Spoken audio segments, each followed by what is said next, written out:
G'day everybody, it's Dave from Wing Chun Mind Force. This is the third in my year series.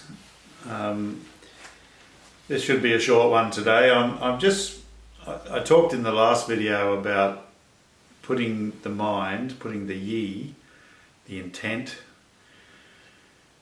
into the body. I was talking about putting in the skin of the hands and other parts of the body. It could be anywhere, it could be your legs, your shins, your knee. It's something that as you practice creatively you'll find you can put into anything and you can have multiple points working. And you can also put your mind into multiple points on others. You can put it into their centre, or you can put it into their centre and something else. It's a very creative thing, and in a funny way it's hardly ever talked about, so it's up to us dedicated practitioners to find it for ourselves, and I'm just here to give you some clues, give you some ideas that have worked for me. So the pole, the dummy and the knives are all about touching external objects. Now the mind map that I talked about that the Nim Tao makes in the whole body, I believe what happens is that it also, once you start to train with the dummy and the knives and the pole, you mind map them as well. Your mind gets used to just feeling them in that virtual place in your mind, that mind map. You can actually feel the pole, feel the knives,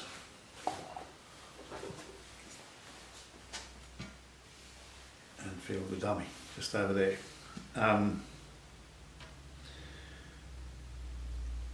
There's two things that I'm going to be doing some videos on the pole and the knives and the dummy separately, so I won't go too deeply into it, but the first thing that matters is how you hold them.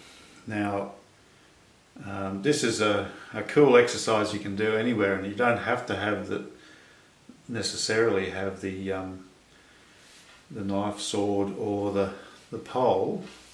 And this is just a bit of dowel. It's a bit hard to get the poles here in Australia, but these do the job, because in the end it's about having something and putting your mind into it.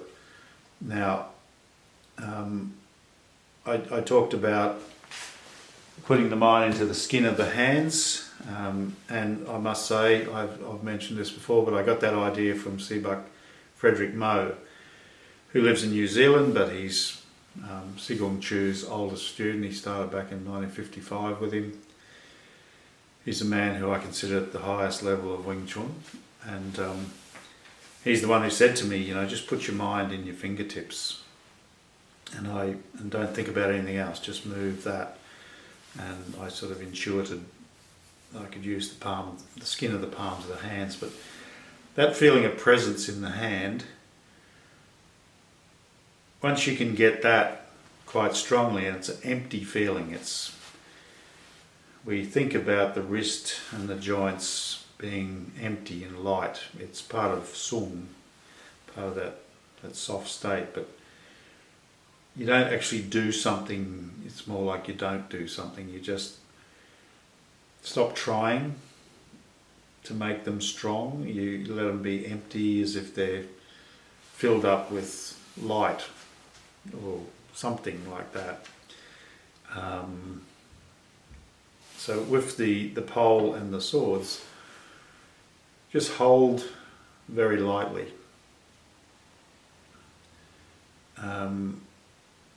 I once read a book called Scaramouche about a young fella who wants to get revenge on this guy who kills his dad, who was a master swordsman. This is in, you know, swashbuckling France, Three Musketeers sort of period.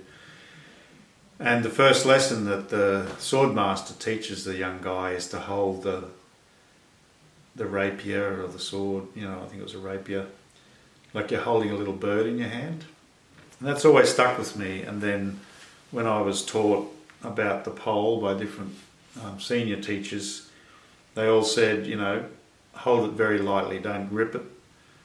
You know, don't hold it hard, you don't need to, just hold it very lightly. And if you hold your hand like that, and you can get a bit of a feeling of presence in the hand, especially what I was talking about with the balls and feeling chi in your hands, that you want to have that feeling that there's something in your hand, and when you hold the pole, it's the same feeling. It's as if this is just made out of energy. So that's the first point, and then the second point is that you then can put your mind into certain points on the pole or the swords or the dummy and express your power there. So you've got to be able to do it in your body without a weapon first. So don't expect much to happen until you're getting it pretty good with just your body.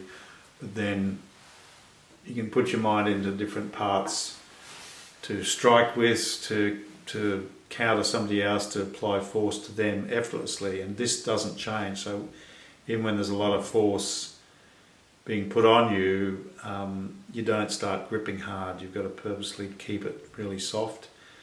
The same as in your body, you don't tense up joints once you get pressure. That's the whole point, is you just keep unified. So by putting your yi into the parts you're holding and into the weapon, you're filling it with power. Now I'll just show you a wooden sword. This was made by a student of Seafood, Dave Summers, a friend of mine from Brisbane, who teaches in our lineage. And for a conference, the guys made these. They've even got a stamp, sort of a chop stamp there, which is really cool. I actually really like training with these, especially I could just carry them around if the police pull me up. I'm just, by the way, that's my kid's wooden sword. It's not something dangerous like the steel one. Looks a bit formidable, especially if it was sharp. It'd be hard to say it wasn't a weapon. But I also just like the woodiness. I like wood. I like the feeling of this. It's light, and as I'll talk about when I eventually get to the swords, you put your mind past the point of balance, and that you express your force using yi. You put your mind and intent into a part, and then you just, but you're doing it with two at once. Same as with the pole. Now, if you're a doubting Thomas or a doubting Thomasina, you're probably thinking, Dave, you know, this is bullshit. I can understand that you can put your mind into your hand, but you can't tell me you can actually put it into an inanimate object. But you can. And that's the thing, that's where it gets a bit weird, because on the quantum level, it's all just empty. You know, there's nothing much in between each atom, which is an alive thing, and atoms are alive. There's nothing dead really about this thing. It's fizzing with energy. We just can't see it because we're on the same sort of vibrational level or whatever. But it's full of space. You know, the space between atoms is apparently as far as between like our sun and the next one, which is 4.3 light years away. So it's vast amounts of nothing between atoms, and even atoms, if you know anything about quantum physics, of course I'm a physics professor, only joking, but you know, quantum is a very strange thing. It's sort of, it's like a probability, like an atom's not really even a solid thing at all. It's just this like a probability that appears when the mind registers it. It gets pretty strange. So there's no reason why you can't connect to this thing with your mind, just using yi. So I'll leave it at that. You know, I won't drag you over to the dummy. We'll get to the dummy, but the next videos I'm going to be making will be about Bilji. So It'll be very secretive and you'll have to pay a lot of money to watch the video. So just have your checkbooks ready. Okay. Thanks very much. See you next time.